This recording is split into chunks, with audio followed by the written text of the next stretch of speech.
자, 오늘 같이 은혜 받기를 소망하면서 제목을 한번 읽어보겠습니다. 자, 큰 소리로. 자, 시작. 여종의 비천함을 돌보셨다. 자, 여종의 비천함을 돌보셨다. 비천함이 없는 사람은 한 사람도 없어요. 그럼 성탄에 주님이 오신다면 비천함을 돌보시는 성탄이 되기를 소원합니다.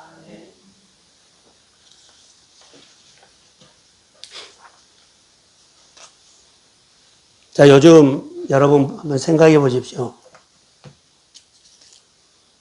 제가 깜방 하나 했네요. 노펠로 이 신학을 한번 읽어드려야 되는데.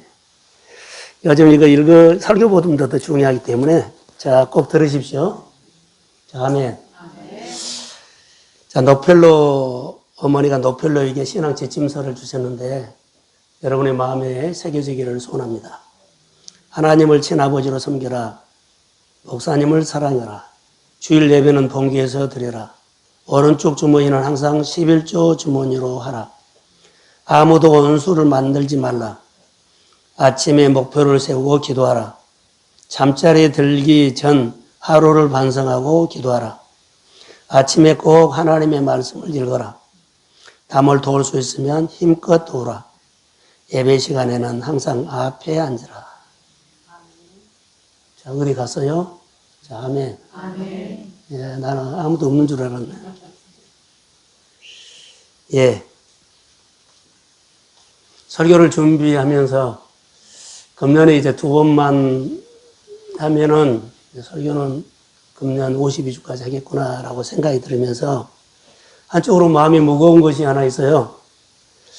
2021년도 역시 코로나 전염병으로 오르락내락 하면서 요즘은 기승을 부리고 거르두기, 단절, 또 확진자가 많고 적음에 따라서 우리 생활을 흔들고 있는 모습을 피부로 실감하죠? 고개 끄덕끄덕.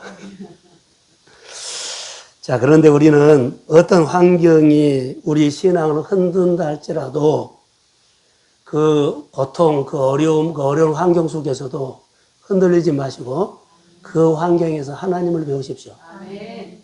그리고 내 신앙이 자라면 됩니다. 아멘. 그래서 어려운 환경에서도 나무 뿌리가 내린 것처럼, 가뭄에서도 뿌리 내린 것처럼 우리가 어려운 계절에 와서도 신앙의 뿌리는 주님과 관계는 더 깊어지기를 소원합니다. 아멘. 그런데 하나님 아는 쪽으로. 하나님을 알면 알수록 나는 작아지고 하나님은 커져요. 내 목소리는 적어지고 내 주장은 적어지고 내가 신앙이 자랄수록 하나님이 하셔야 합니다. 아멘. 이것이 커져요. 그럼 하나 우리가 점검하면서 오늘 이렇게 한번 말씀을 드리려고 합니다. 자, 1년 동안 내 신앙의 결산처럼 오늘 한번 생각해 보십시오. 주님을 닮아가려고 나는 점점 길들여지고 있는가? 사울의 가정을 보면 점점 약해졌다 그러는데 다윗의 가정은 점점 강해졌다 그랬어요. 하나님이 아는 것이 점점 길들여져 가고 한 가정 하나님이 아는 것이 점점 줄어들고 이렇게 볼 수가 있거든요. 하나님의 말씀을 청종하고 그리고 순종하려는데 길들여져 귀가 열려지냐? 자세가 내 몸을 낮추고 있느냐? 이런 것도 길들여지는 훈련이에요. 그리고 끝까지 훈련해야 해요. 몇 번 하고 만 것이 아니라 특별히 하나님께서 우리 부르시는 예배 자리, 직분의 자리에서 훈련하십시오. 아멘. 우리 권사님들 주의 이름으로 축복합니다. 아멘. 안수 집사님과 우리 집사님들, 성도들, 학생들까지 주의 이름으로 축복합니다. 아멘. 신앙인들 잘하기를 우리의 몫입니다. 이게 내 몫이라는 거죠. 누가 대신 안 해줘요. 오늘 본문의 제목을 쭉 보면서 성탄 그러면 꼭 기억하세요. 하나님이 이 땅에 오신 날이 성탄이에요. 여러 가지로 이제 꾸며가지고 좋은 얘기를 하지만은 사실은 하나님이 사람의 몸을 입고 이 땅에 오신 날이 뭐요? 성탄. 그 성탄이 2000년 전에 끝난 것이 아니라 지금도 우리에게 역사입니다. 오늘 예수 만난 사람은 그날이 성탄이라고. 오늘 하나님이 오셔서 나를 만져서 치료받는 날이 그 사람은 그날이 성탄인 줄로 믿습니다. 아멘. 날마다 하나님이 이 땅에 오셔서 나를 만난 인격적인 사건이 그 사람에게는 성탄의 의미를 부여할 수 있다는 거. 이것은 지나간 2000년 전에 있었던 이미 지나간 거야. 과거야. 아니요. 오늘도 똑같이 그 하나님의 아들 예수는 내가 인격적으로 만난 오늘도 내 안에 성탄이 될 줄로 믿습니다. 아멘. 그렇게 믿음의 가정 안에 어둠이 있죠. 빛이 들어온 날이에요. 이런 하나님의 사건과 이야기가 우리 속에 늘 진행되어야 한다는 것을 기억하십시오. 아멘. 자, 얼마 전에 저는 출애굽 이야기를 했어요. 출애굽 이야기를 했거든요. 출애굽은 애굽에서 빠져나온 것이 출애굽이 아니라 어떻게 생각을 해라 그랬어요? 시작. 가나안 땅으로 가는 희망을 말한 거예요. 성탄은 그 당시에 어두운 시절이었어요. 근데 예수님이 오면서 바꿔지죠?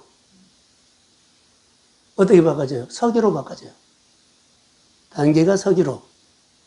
그래가지고 희망을 말하는 성탄이 되기를 소원합니다. 아멘. 그래서 항상 우리는 이런 의미로 우리가 생각했으면 좋을 것 같아요. 자, 성탄 이미 지나간 것, 오늘 예수님이 와서 온 걸로 끝난 것이 아니라 시작입니다. 아멘. 하나님이 나를 와서 만났고 나를 치료했고 나를 회복했어요. 학교 들어갔어요. 그러면 학교 들어가면 끝난가요? 그때부터 시작인 거예요.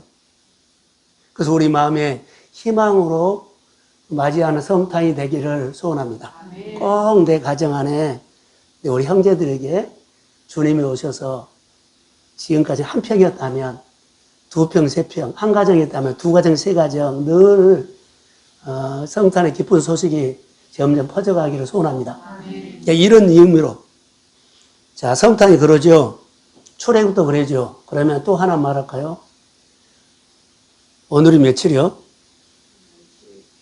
19일요. 새알 먹는 날은 동지가 22일이죠. 자, 동지가 제일로 밤이 어떤 날? 긴난. 낮이? 짧은 날. 그날 동지 지나면은 그때부터는 어때요?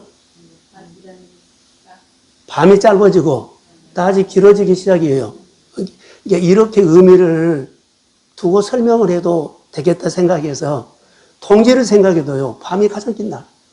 동지가 지나면 밤이 짧아지는 날. 그때부터 시작하는 겁니다. 성탄이란 것은 이렇게 한번 생각을 해 보십시오.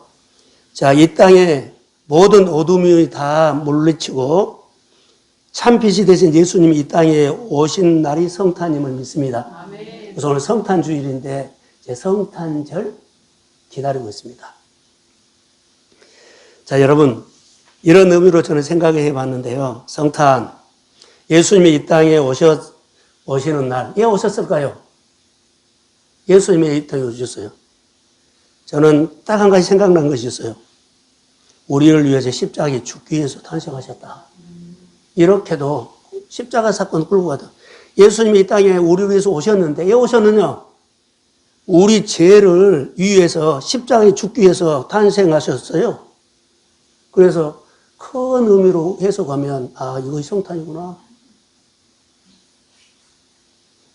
예수님은 우리 한 사람을 위해서 십자가에 죽으시고 태어났다. 이 땅에 오셨음을 믿습니다. 이렇게 해석하면 좋을 것 같아요. 자, 이것을 더 잘 설명하기 위해서 빌립보서 2장 8절을 한번 보겠습니다. 같이 큰 소리로 읽으세요. 자, 시작. 사람의 모양으로 나타나사 자기를 낮추시고 죽기까지 복종하셨으니 곧 십자가에 죽으시니라. 그러지요. 사람의 모양으로, 하나님의 사람의 모양으로 나타나셨다는 것은 이 땅에 오셨다는 것. 그리고 자기를 낮추시고 죽기까지 뭐 했어요? 십자가의 죽으심입니다. 그래서 하나님이, 예수님이 이 땅에 오신 것은 뭐요? 우리를 위해서 죽으시러 오셨다는 거. 십자가지로 오셨다는 거. 자, 빌립보서 2장 5절에서 7절을 한번 다시 보겠습니다. 제가 읽어드릴게요.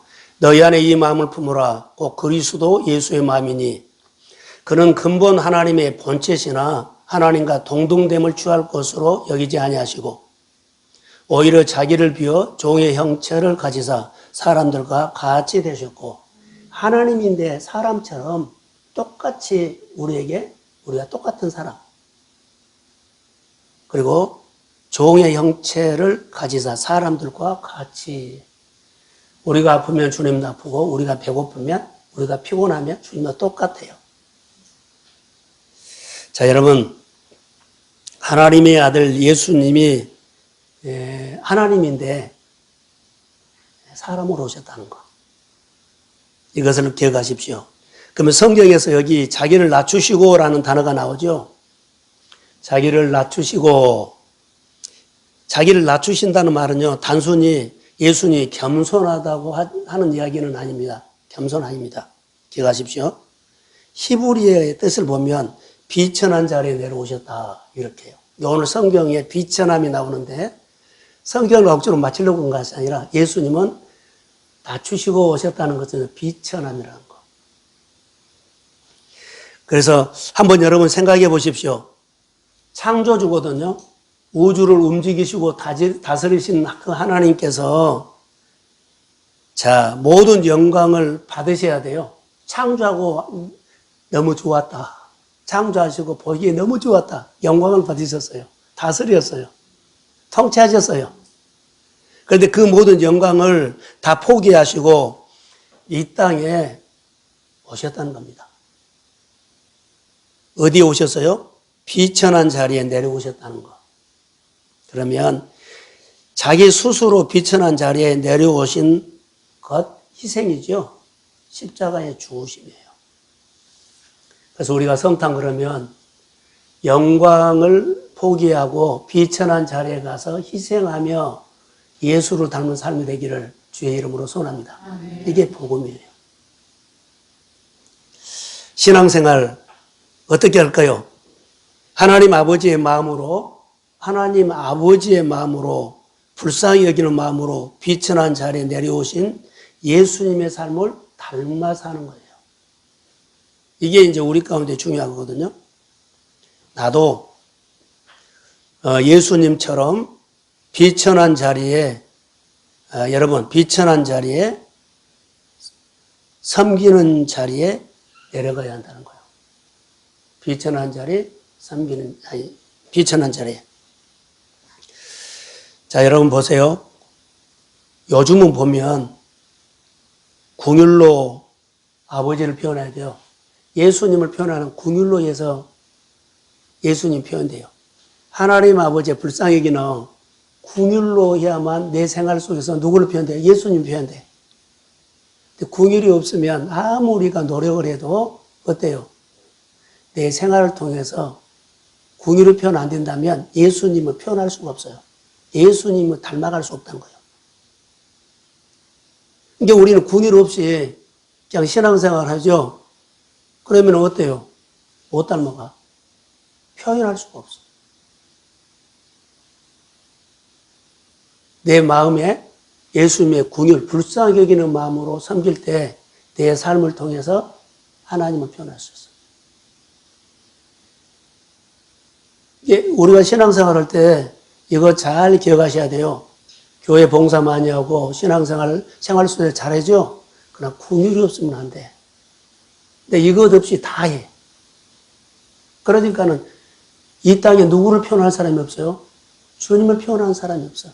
그러니까는 하나님을 보여줘야만 그 하나님을 보고 주께로 돌아온 역사가 있다고 생각하죠? 근데 보여주지 않으니까 못 온 거예요. 성탄 다시 생각해 보세요.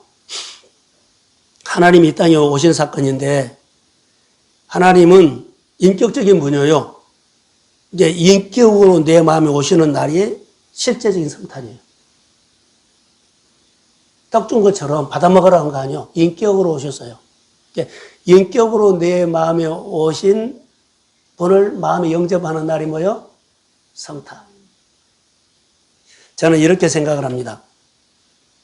그래서 여기 보면 자기를 낮추시고 죽기까지 복종하셨고 십자가에 죽으셨다고 말씀하셨어요.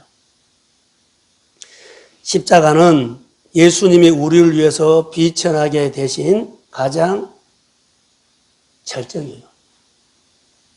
십자가는 예수님이 우리를 위해서 가장 비천하게 되는 절정이 십자가예요. 십자가 사건을 보면 예수님이 비천해지죠. 노마 병정에게 모욕을 당하는 거, 비천한 거예요.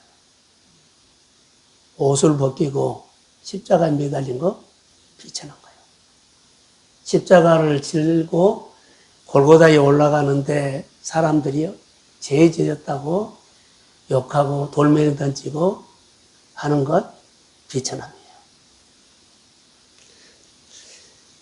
그래서 예수님은 스스로 낮아지시고 스스로 비천하게 되셔서 우리의 비천함을 자유케 해주셨다는 것. 그러니까 우리 편에서는 따라해 보세요. 은총. 우리는 은총이에요. 다 우리가 은총을 입은 사람입니다. 이렇게도 적용할까요? 스스로 가난하게 되시고 그 대신 우리를 부유하게 하셨다는 것. 여러분 마음이 부유하게 시작하십시오. 생활도 부유하게. 몇 푼 안 된다고 이것 갖고 뭐 부유한데 그 몇 푼 안 된 거 가지고 부유한 사람이 나눠준 것처럼 부유한 삶으로 시작하십시오. 그럼 부유해져. 은총을 누렸던 사람들이 있죠. 그것을 오늘 성경의 단어가 은혜를 입었다라고 해요. 자, 한번 누가복음 1장 30절을 볼게요. 천사가 이르되 마리아여 무서워하지 말라. 내가 하나님께 뭐 했다? 은혜를 입었다. 은혜를 입은 사람이에요. 여러분 우리 한 사람 한 사람이 우리 생활 속에서 하나님의 은혜를 입는 사람임을 믿습니다. 힘들지만 나는 그래도 은혜 입은 사람이야. 은혜가 내 힘든 거 풀 줄로 믿습니다.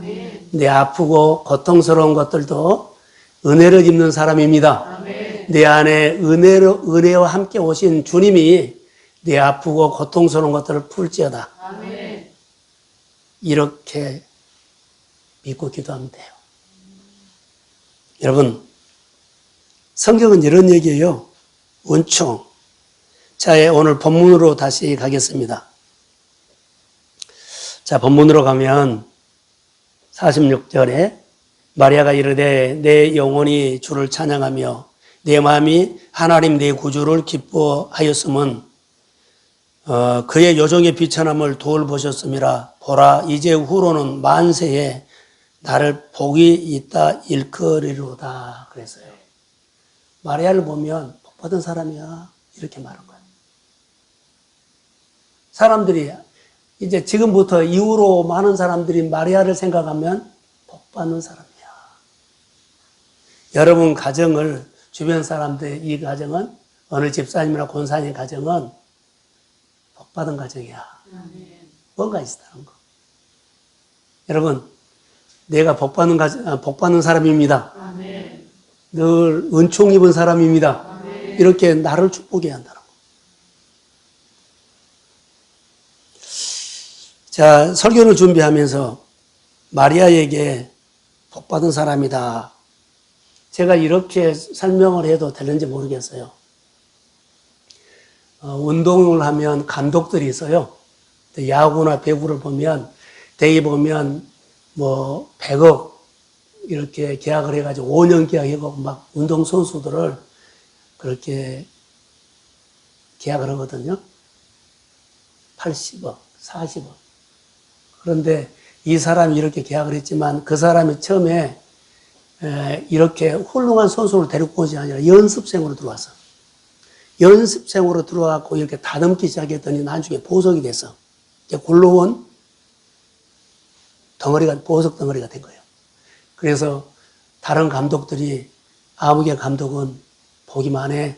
선수만, 연습생만 들어오면은요, 대박을 쳐. 훌륭한 선수가 된다는 거예요. 자, 싸게, 한 5천만 원이나 3천만 원을 데리고 와가지고, 여하튼, 대스타가 된 거예요.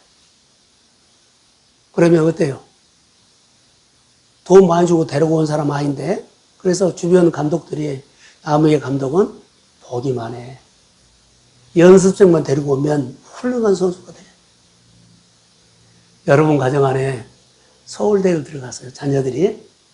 그러면은 주변 사람들이 누구 엄마는 복도 많네. 그렇게 가요도 안 시켰는데 아이들이 공부를 해서 좋은 데 갔어. 복도 많네. 자, 이렇게 부른다는 거. 누구지요? 안유리 동생. 주연이. 얘기가 몇이요? 할머니는 복도 많네. 할렐루야. 예를 들어서 이런 거예요. 복도 많네. 이렇게 생각을. 할머니는 복도 많네. 이렇게. 복 받는 마리아는 이렇게 말한 거예요. 여러분, 하나님의 은혜가 있기를 주의 이름으로 소원합니다. 그런데 여기서 말한 복음은, 자, 이렇게 생각을 한번 할게요. 지금부터 복을, 여기 48절에 말하는 주의 여종이 비천함을 돌보셨다. 이 비천함의 복은 좀 달라요. 비천하다 하는 것은요, 보잘것없다. 이런 것이 비천함이거든요. 그런데 마리아는 그의 비천함을 마리아의 비천함을 돌보셨다는 것은 좀 의미가 다릅니다. 여기서 돌보셨다는 것은 주목하여 보다, 자, 주목하여 보다, 관심 있게 보다, 이런 의미입니다. 세상 사람들은, 여러분 보세요.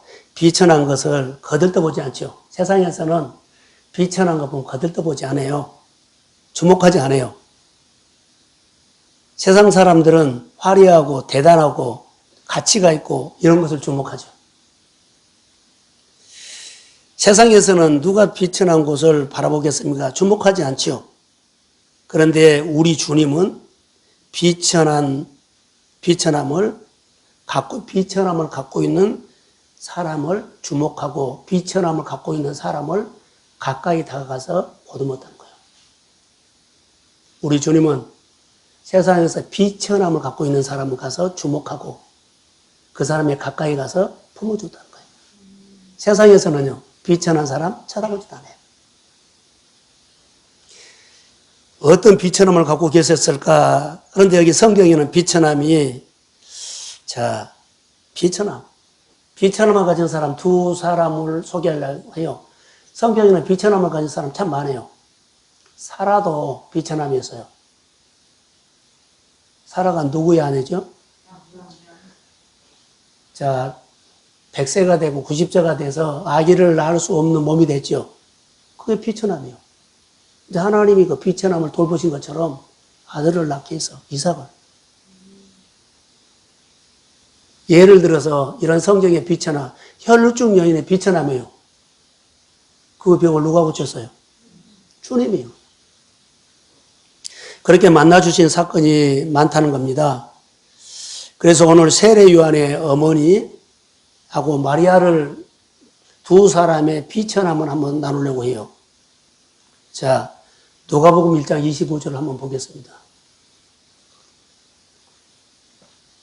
자, 누가복음 1장 25절. 자, 같이 한번 읽을까요? 시작. 주께서 나를 돌보시는 날에 사람들 앞에서 내 부끄러움을 걷게 하시려고 이렇게 행하신다 하더라. 자, 주께서 나를 돌보시는 날에 사람들 앞에서 내 부끄러움을 없게 하시려고 이렇게 행하셨다. 그 뭔가를 주님이 행했어. 내 부끄러움이 분명히 있었거든요. 근데 부끄러움을 없게 하시려고 뭔가를 했어요. 근데 그 한 것이 돌보심으로 했다는 거예요. 그 돌보심이 뭐냐? 엘리사벳은 아이를 못 낳았어요. 제사장의 가문이죠. 사가랴가. 신앙생활도 잘했고 율법과 계명을 흠이 없이 지키는 사람이었는데 정말로 신앙생활 잘했어요. 요즘으로 말하면 신앙생활 잘한 가정이에요. 근데 신앙생활 잘한 가정은 아이가 없는 거예요. 그러니까는 이게 비천함이 된 거예요. 그런데 아이가 없는 가정에 내 부끄러움이라 그랬죠. 이거 비천함이요. 내 부끄러움을 없게 하시려고 이렇게 행하셨다는 것은 뭐예요? 아이를 낳을 수 없는 사람인데 아이를 주셨습니다. 그래서 이렇게 행하셨다는 돌보심이 아이가 없어서 비천했는데 아이를 갖게 됐다. 그래서 이렇게 부끄러움을 없애려고 하나님께서 엘리사벳을 만나서 돌봐주심을 믿습니다. 오늘 우리 성도들 가운데 이런 것뿐만 아니라 가정적으로, 재정적으로, 관계적으로 여러 가지로 생활 속에 비천함이 갖고 있습니다.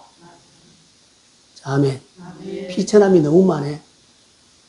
그런데 2021년 성탄은 내 비천함을 없게 하시려고 주님이 말씀으로 나를 돌봐주시고 이 성탄에 비천함을 없애주시려고 주님이 우리에게 오신 성탄인 줄로 믿습니다. 이렇게 성탄을 해석했으면 좋을 것 같아요. 그 당시에 엘리사벳이 아기를 못 낳았죠. 그때 당시 수치였어요. 옛날에 우리가 어렸을 때 시골에서 보면 한 50년, 60년 전에 시계를 보면 아이를 못 낳으면 수치라 그래요. 서럽지요. 한이 되지요. 근데 이런 한을 없애주려고 내 부끄러움을 없게 하시려고 이렇게 행하셨다. 하나님의 아들 예수가 오신 줄로 믿습니다. 내 부끄러움을 없게 하시려고 행하셨다. 어떻게 행하셨다? 돌봐주셨다. 그런 은혜가 우리 교회의 은혜가 될 줄로 믿습니다. 엘리사벳이 가지고 있는 비천함은 바로 아이를 낳지 못한 거예요. 그 고통. 그래서 주변 사람들에게는 여러 가지 말을 들었겠죠. 그때 당시 아이를 못 낳으면 저주받는 사람이야. 그런데 엘리사벳은요, 하나님의 말씀을 제사장의 가정이었고 또 신앙생활 잘했고 하나님 앞에 흠 없이 생활했는데 분명히 할 말이 있어요. 하나님 나 잘못한 거 없어요. 믿음 생활 잘했어요. 그런데 자기 혼자 또 생각하는 거예요. 내가 이렇게 신앙생활 잘했는데도 잘못한 거 있나? 내가 하나님을 잘못해서 이렇게 하나님 앞에 저주받는 그런 인식을 생각할 수가 있어요. 근데 자기가 가지고 있는 비천함으로 괴로워하고 고통하고 있을 때 하나님은요, 여기 보시면 부끄러움을 없게 하시려고 행하셨다라는 것을 돌봐주셨는데 어때요? 아기를 세례 요한을 잉태한 줄로 믿습니다. 이런 하나님의 은혜가 우리 교회 안에도 부끄러움을 없게 주시라고 이 성탄이 나의 특별한 성탄이 되기를 주의 이름으로 축복합니다. 그래서 누가복음 1장 25절이 엘리사벳이 돌보시는 하나님께서 오늘 나를 돌봐주십니다. 주께서 나를 돌보시는 날에 사람 앞에서 부끄러움을 없게 하시려고 이렇게 성탄, 돌보심을 믿습니다. 자, 아멘. 사람 앞에서 부끄러움, 아이를 낳지 못하는 데 아픔과 고통과 한을 없게 하시려고 하나님이 나를 돌봐주심을 믿습니다. 이것을 내가 반복한 이유는 이 말씀이 우리 교회나 우리 성도들에게 비천한 아픔, 한이 있는 사람들에게 오늘 이런 은혜가 있을지어다. 자, 오늘 예배를 드리는 우리 성도들에게 우리 주님이 왜 나에게 찾아오셨을까요? 2021년 성탄에 오십니다. 예수님이 나에게 오십니다. 왜 오셨을까요? 오늘 나를 예배당으로 부른 이유가 있어요. 하나님이 우리에게 은혜를 베푸셨는데 여러분 생각해 보세요. 내가 이해할 수 없는 어려움, 납득이 안 되는 아픔, 그리고 주님이 뭐라 그럴까요? 납득할 수 없는 아픔, 이것을 없애주시려고 주님이 나에게 오셨다고 믿습니다. 이렇게 해석하세요. 주님은 불쌍히 여기는 마음으로 내 아픔을 없게 하시려고, 나를 돌보시려고, 특별히 내 어려움을 극복하게 하려고 이 성탄이 특별한 성탄이 될 줄로 믿습니다. 이렇게 예배를 드리시라는 거. 두 번째로는 마리아예요. 자, 여러분, 하나님은 마리아를 어떻게 돌보셨을까요? 천사 가브리엘이 찾아왔는데 그 당시에 성경에 보면 엘리사벳이 임신 6개월째 되었을 때 천사 가브리엘이 마리아에게 찾아왔어요. 의심을 하고 불안해하고 믿지 않으려고 하니까 자기 친족을 말해요. 이 친족도 원래는 임신하지 못하는 사람이었는데 지금 임신해서 6개월이 됐다. 그 하나님께서 오늘 너에게도 찾아오셨다. 아멘. 그 하나님께서 빛의 나면 우리 성도들의 가정에 오신 줄 믿습니다. 빛의 나게 있는 사람 오늘 누구지요? 엘리사벳에게 오신 그 하나님을 붙잡으십시오. 마리아에게 찾아오신 님을 마음에 영접하십시오. 그러면 나의 사건이 내 빛의 남이 오늘 회복이 되는 시작이 되는 오늘 복된 날이 될지어다. 이렇게요. 그래서 마리아를 볼까요? 갈릴리 나사렛에 살고 있었던 마리아에게 찾아와서 가브리엘 천사가 마리아에게 말을 전합니다. 마리아가 성령의 능력으로 예수를 잉태하게 될 거라고 말을 해줘요. 그 당시에 마리아는 요셉과 정혼한 상태에서요. 정혼이라는 것은요, 이스라엘에 있어서 독특한 제도예요. 그 나라만 있는 독특한 제도. 법적으로는 부부로 인정을 하는데 아직 동침을 안 했어요. 결혼 준비한 기간이 정혼 기간이다 그래요. 그런데 마리아는 요셉과 합방을 안 했거든요. 그런데 천사가 와서 이렇게 말합니다. 내가 성령의 능력으로 아들을 잉태하여 낳게 될 것이다. 그 이름을 예수라고 지어라. 할렐루야. 자, 보세요. 그 당시에 결혼하지 않는 처녀가 임신을 하면 수치예요. 결혼하지 않은 사람이 임신하면 수치요. 그래서 동네 창피하다 그래요. 근데 그의 부모는 마리아를 부끄러워했을 수 있어요. 마리아. 그 부모에게 하나님이 온 것은 아니거든요. 누구에게 왔어요? 마리아에게 온 거예요. 그러니까 마리아는 알아요. 근데 그 부모 형제들은 몰라. 그러니까 임신했다 그러니까 어떻게 임신된지는 모르지만 자, 부끄럽게 생각할 수도 있어요. 근데 마리아는 그러지 않았다는 거. 이게 하나님의 사건은 개인적인 사건입니다.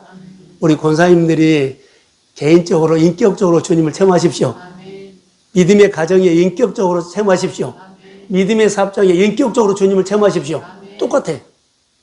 옆에서 아무리 말하고서 내가 체험 안 하면 반대적으로 의심도 되고 그렇게 해석이 안 돼. 만난 사람밖에 몰라. 말씀을 통해서 하나님을 내가 만난 것, 그것밖에 어떻게 설명이 안 돼. 그런데 여러분 보세요.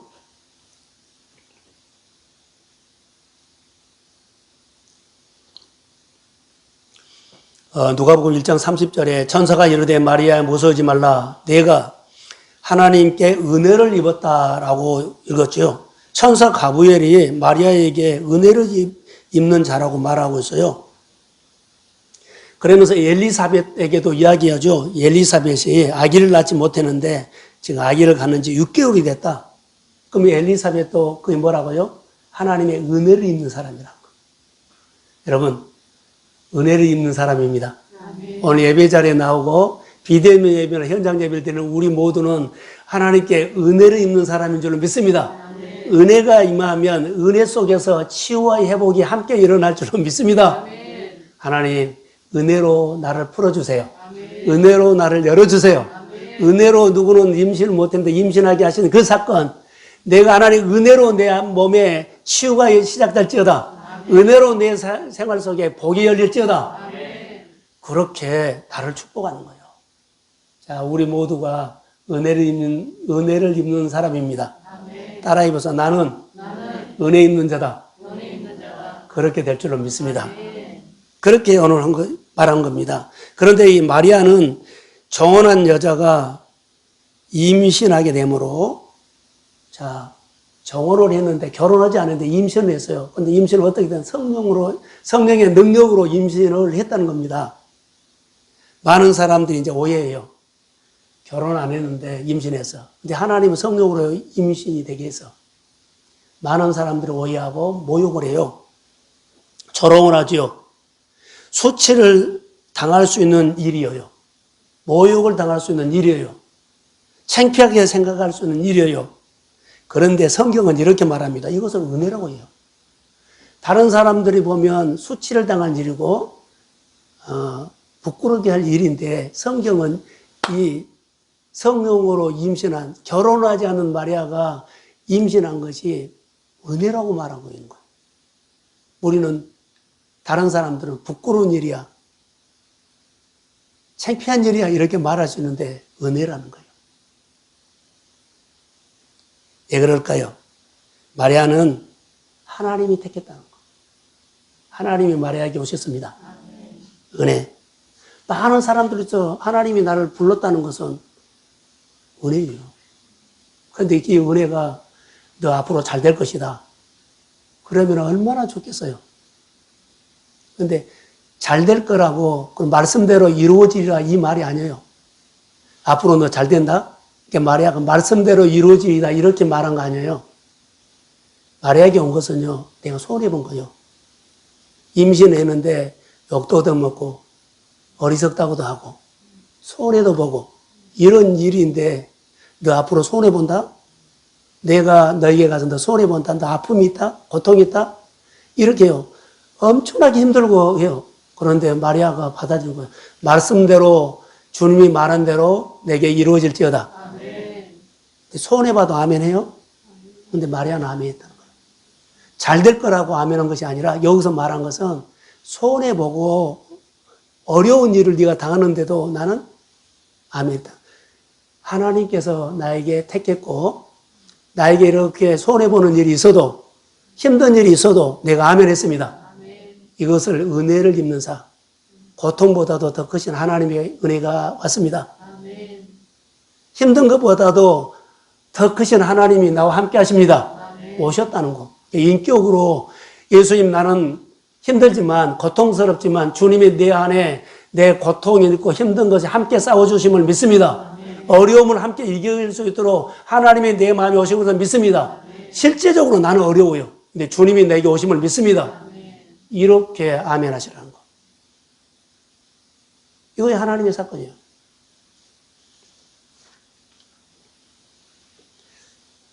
예수님을 한번 보겠습니다. 예수님은 사실 우리를 구원하실 수 있었던 것은 예수님께서 십자가에서 수치를 당했었기 때문이에요. 우리 한 사람 한 사람 예수 믿고 우리가 구원받았죠? 예수님이 우리를 구원하셨습니다. 그런데 그렇게 하신 이유는 예수님께서 십자가에서 우리를 위해서 수치를 당했어요. 자, 성경 한 군데 봅니다. 히브리서 12장 2절. 자, 시작. 믿음의 영으로 온전하게 하시는 이 예수를 바라보라. 그는 내가 구한 믿음을 위하여 십자가를 감사 부끄러움을 개의치 아니하더니 하나님 보좌 그늘에 앉으셨느니라. 아멘. 자, 예수를 바라보자죠. 그는 그 앞에 있는 기쁨을 위하여 십자가를 참으사 부끄러움을 개의치 아니하시더니 하나님 보좌 우편에 앉았다. 이렇게 말하죠. 부끄러움을 개의치 아니했다. 여러분 여기서 보세요.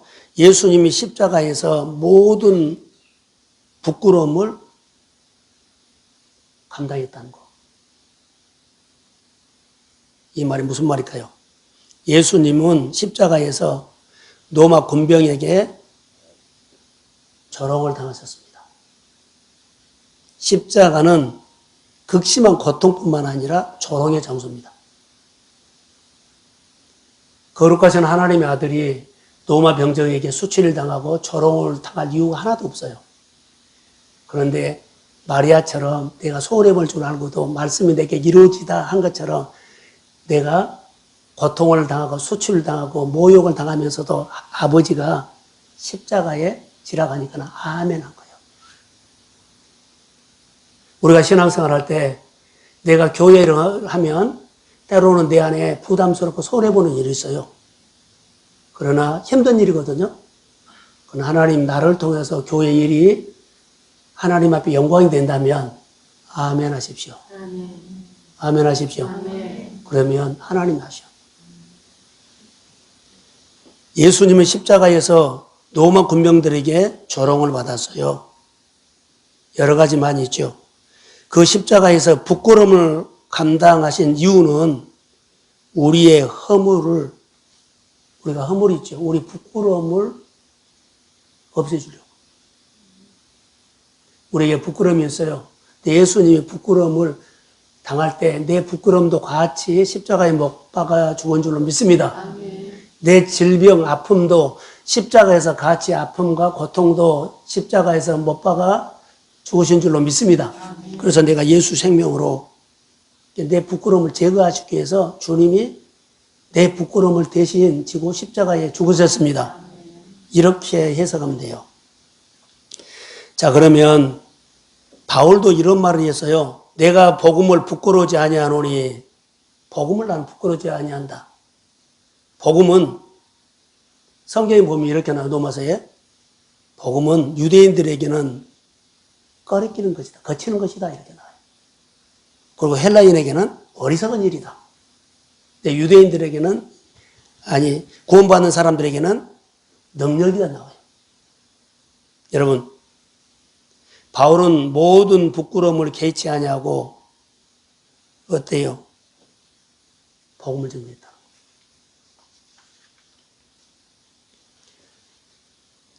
자, 마리아의 믿음을 보면서 이제 말씀을 맺으려고 합니다. 마리아는 처녀임에도 불구하고 그 당시에 처녀가 임신을 하면 조롱받고 또 뭐라 그럴까요? 죽을 수도 있죠. 돌에 맞아 죽을 수도 있죠.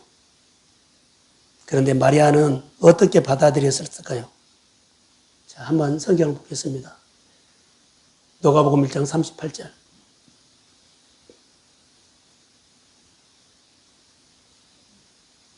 누가복음 1장 38절 제가 읽어드릴게요. 마리아가 이르되 주의 여종이오니 말씀대로 내게 이루어지이다. 할렐루야. 말씀대로 내게 이루어지이다. 이렇게 말해요. 그리고 천사가 떠나거든요. 여기서 말씀이 뭐냐면 마리아가 성령으로 예수를 잉태하는 사건이에요. 자, 여러분 보세요. 너는 이제 하는 일마다 잘 된다. 아까 말한 것처럼 이런 말이 아니다는 거. 그래서 앞으로 천사가 와서 앞으로 너가 하는 일마다 잘 된다.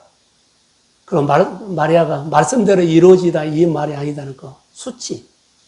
아까 말한 것처럼 이제 하는 일마다 잘 된다가 아니라 마리아가 고백은 주의 말씀대로 내게 이루어지다 이 말씀은요. 앞으로 사람들에게 오해도 받은 일이 있을 것이고 부끄러움 당할 일도 있을 것이고 심지어는 죽을 수도 있을 것이다. 때로는 손해보는 일도 있을 수 있다. 그런데 말씀대로 나는 이루어집니다. 할렐루야. 주님의 고난에 함께 내가 십자가 지는 거. 여러분 어려운 일이 있다 할지라도 보세요. 말씀대로 내게 이루어지다 말은 보통 믿음이 아니라는 거. 우리는요 딱 계산해가지고 내게 유익이 없으면 안 해버리죠. 말씀대로 이루어지다 이 고백 안 해요. 이 마리아는 빤히 알아요. 손해볼 줄 알아요. 모욕당할 줄 알아요.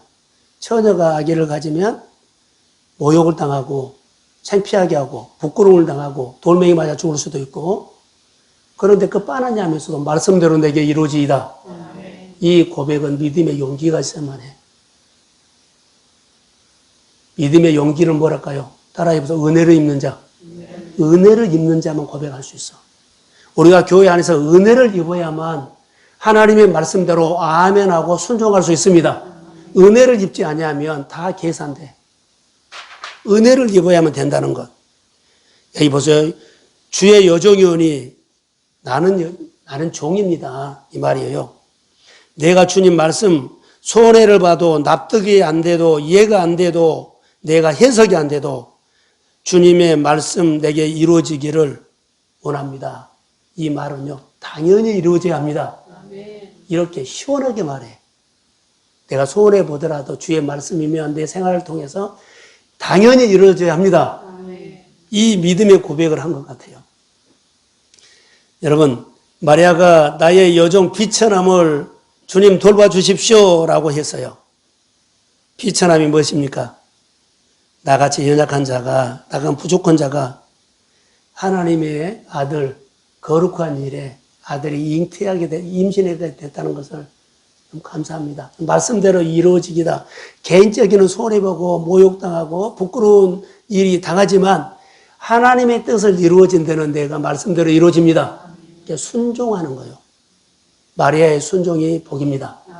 그래서 복이 있는 사람은 마리아의 순종을 통해서 앞으로 이후로는 너에게 사람들이 보면 너는 복 있는 사람이라 말한다는 겁니다. 사랑하는 성도 여러분, 복이 있는 사람 되십시오. 복이 있는 사람 되십시오. 그래서 손해보고 부끄러운 일이 당해도 순종하는 모습을 보고 복이 있다라는 거. 우리 한 사람 한 사람이 하나님께 복 받는 사람 되십시오. 그래서 마리아처럼 내가 손해가 되는 일이 있어도 나를 주님의 거룩한 일에 나는 비천한데 주님의 거룩한 일에 나를 불러서 끼워준 것을 생각하면 너무 고마워. 하나님, 내가 손해는 보고 아픈 일이 있어도 하나님의 거룩한 일에 나를 특별하게 우리 가정을 불러서 거룩한 일에 나를 끼워주신 것을 감사합니다. 하나님의 일에 나를 끼워줬다는 거. 지금은 힘들지만, 지금은 고통스럽지만, 내가 예배 자리에 나와서 하나님의 거룩한 일에 끼워주신 주님 앞에 말씀대로 이루어집니다. 순종하는 사람 되십시오. 거룩한 일에 주님이 나를 끼워줬다는 것이 복이에요. 끼워주지 않는 사람 많아요. 그래서 순종했다는 겁니다.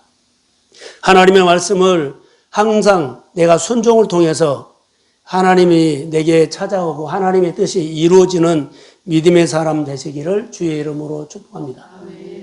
자, 성경 한 군데만 더 봅니다. 누가복음 11장 27절과 28절. 자, 시작.